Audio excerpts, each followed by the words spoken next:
Assalamualaikum warahmatullahi wabarakatuh.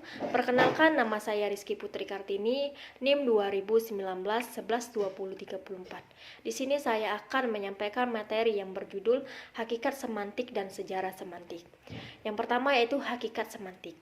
Secara umum, semantik mengandung pengertian studi tentang makna bahasa. Kata semantik berasal dari bahasa Yunani, yaitu sema atau kata benda, yang berarti menandai atau lambang. Ferdinand de Saussure menyatakan bahwa setiap tanda linguistik terdiri atas dua komponen, yaitu penanda dan petanda.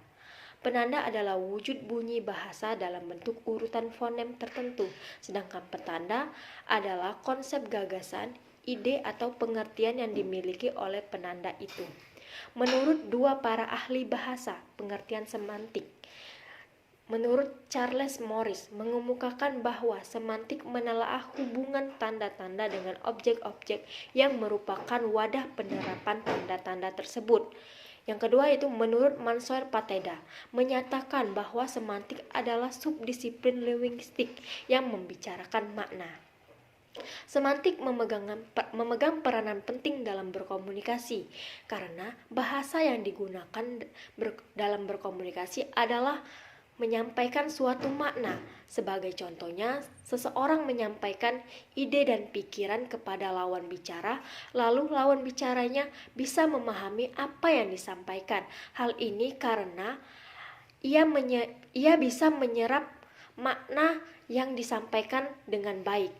Seorang wartawan, reporter, atau orang-orang yang berkecimpungan dalam dunia persurat kabaran dan pemberitaan akan memperoleh manfaat praktis dari pengetahuan tentang semantik. Pengetahuan semantik akan memudahkannya dalam memilih dan menggunakan kata dengan makna yang tepat dalam menyampaikan informasi kepada masyarakat umum.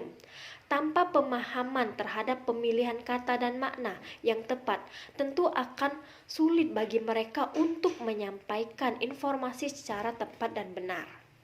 Lalu, apakah semantik juga memiliki peranan penting dalam masyarakat awam?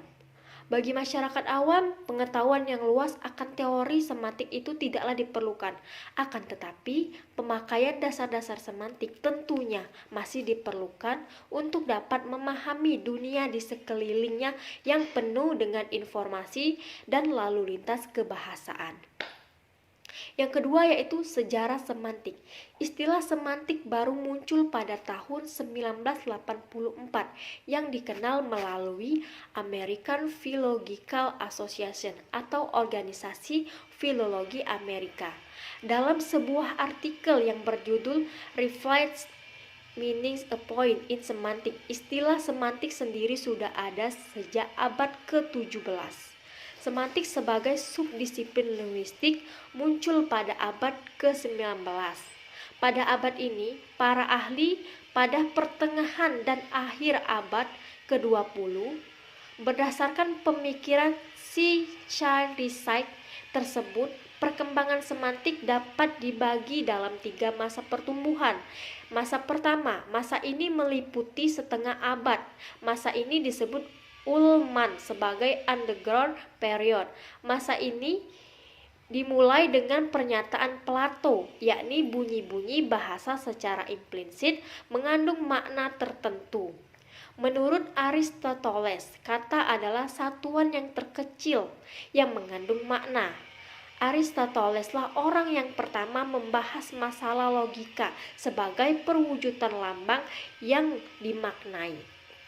Perkembangan pada masa pertama dilanjutkan oleh C. Rissac yang mengemukakan pendapatnya tentang tata bahasa yang dibaginya atas 3 bagian, yakni etimologi, sintaksis, dan semasiologi.